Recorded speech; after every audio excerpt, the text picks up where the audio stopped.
Lightning often strikes more than 3 miles away from the center of a thunderstorm and can travel 10 to 15 miles. Remember to be safe. When thunder roars, stay indoors. 3 county departments came together to write this 20-page letter to ADEQ on Copper World's proposed aquifer permit. Now, some of their critiques included waste management and the proximity of the project to water resources. Now, some local organizations agree and disagree with Pima County statements. Before last night, it had been more than 15 years since the Tucson Police Department lost an officer in the line of duty. That was Eric Height back in 2008. Now, since then, his wife Noemi created the Eric Height Foundation, which she says is going to step in to help out Officer Buckner's family. Where the CDO Watch meets the Santa Cruz, that's where you'll find Top Golf. But you'll also find one of the biggest blooms of stinknet here in the Tucson area. And it takes aim at the plaza just south of Nogales here. Now, what is a plaza and why is it important? Well, CBP says it's a natural checkpoint used by cartels in Mexico to help facilitate the flow of fentanyl. The general store and gas station are closed along with the border.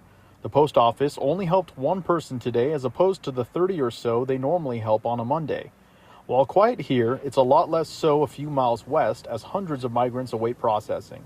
Migrants like these are stretching Border Patrol thin, which is what led to the closure here at Lukeville. Manpower is an issue because there's so many agents that are assigned to processing, some assigned out here, to detain some of the people, and that's, a lot of the issues that they're facing. Another obstacle CBP is facing is where these migrants are coming from. They're from different parts of the world, so that makes it even much more difficult because there's even more of a language barrier. Agents are obviously trained to speak other languages, primarily Spanish, but now you're getting a lot of groups here that, speak different dialects, different languages, so that makes it even more difficult for them to be able to do the process. Now, we spoke to one of the migrants there today who says he's from New Guinea. He tells us he's been here for 5 days. Here your life is not risky. In our country is very risky. That's why we come here. So if we stay here more than a week, I believe that they will leave us one day. I hope so. Alpha is one of more than 500 migrants here today, and part of the reason resources had to be moved around. It's all hands on deck. They need more individuals out here. They need more people to help and assist because the number of groups that are coming across right now, specifically even in this area, but it covers all Tucson sector. It's been record numbers every single week. Again, this point of entry will remain closed for the foreseeable future. When we get more information on when they expect to reopen it, we'll be sure to share it with you at home. Reporting here in Lukeville, John Macaluso, 13 News. A still very active fire here in Cochise County near the, or in the Dragoon Mountains rather. You can see behind me still plenty of smoke, and we have some retardant lighting the mountains as well. And you can still smell the fire here, and we're, a ways away from it, but we are in an area where people are getting ready to potentially evacuate. Now, we talked to a few of them, and many of them are concerned that even though this fire is continuing to make its way west in the Dragoon Mountains, that the wind could easily change directions and bring it right back to their homes. Today it's a little better than yesterday, but still some danger out there with the winds being the way they are. Yesterday was rather intense. Bob Dixon is the owner of 1764 Vineyards, an area that is currently under the ready stage for evacuations. He tells me yesterday began as just another day until the stronghold fire started. You look out the window and the whole mountain's covered in fire or covered in smoke, and a little panic set in. And though there's been some improvement, Dixon is still concerned the wind may change direction, pushing the fire back towards the vineyard. We got our cars and everything loaded up and ready to go just in case.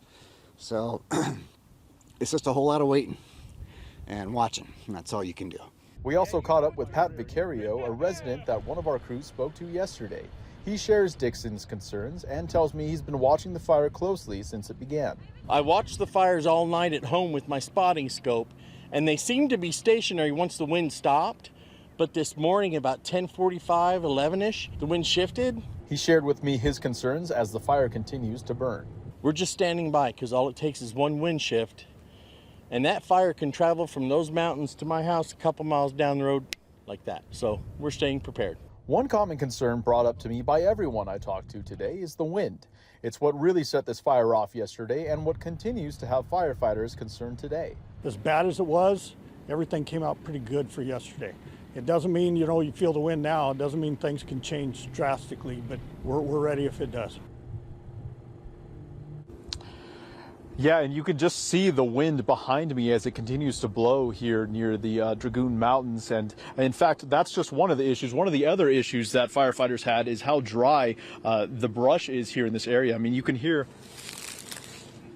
me crinkle it here, and it was a concern for firefighters because right now the dryness in the vegetation around here is similar to what firefighters would see in the month of June. So things are much drier than what they normally are, and because of this, combined with the wind last night, it created kind of a whack-a-mole effect, and it made it a little bit more difficult for firefighters to fight this fire. But of course, we'll continue to follow the Stronghold fire, and we'll have crews posted up here tonight and into tomorrow morning as well. So we'll have this continuing coverage. Firefighters tell me they responded to a report of a fire here in this alley at around 2:40 this afternoon. They responded about 5 minutes later and found a house on fire near this alley. Now, the fire caused some power lines to fall here, which made it challenging to control the fire. High winds, heavy fire, and down power lines pushed the fire to a neighboring home across the alley on Sunland Vista. Now, flames, they also spread to a shed on another property.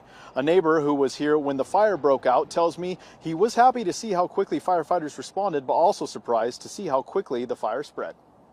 We are very grateful that they were here in such a quick period of time, able to get it out, but also worded how quickly it accelerated from just a little bit of fire to the whole back structure being on fire. You know, that scares you to know something can happen that fast.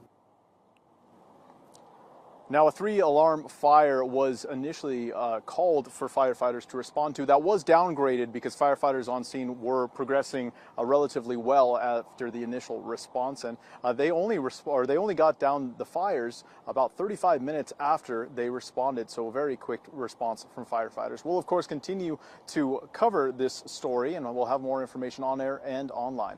Reporting here near Sunland Vista, John Macaluso, 13 News. I've been in wildland fire since the year of 2000, so my wife and son are used to us having to, us as a crew having to leave on moment's notice. When it's initial attack in southern Arizona, it could be within minutes, and when we go out of state, we usually try to respond within 2 hours. Maxwell is one of 4 Tucson Fire Department firefighters heading down to the Los Angeles area to help out.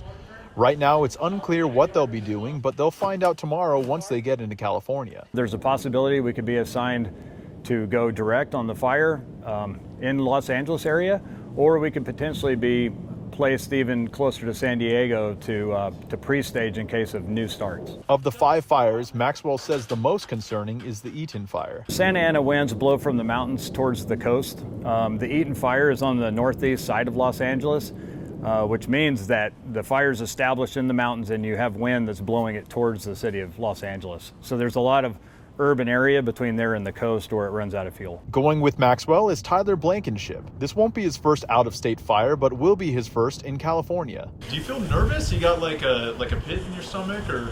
No, I feel pretty normal. Like KP was saying, it's pretty safe for what we do, so feel fine with it. Everybody got a headlamp? Golden Ranch Fire District also sent out a crew this morning.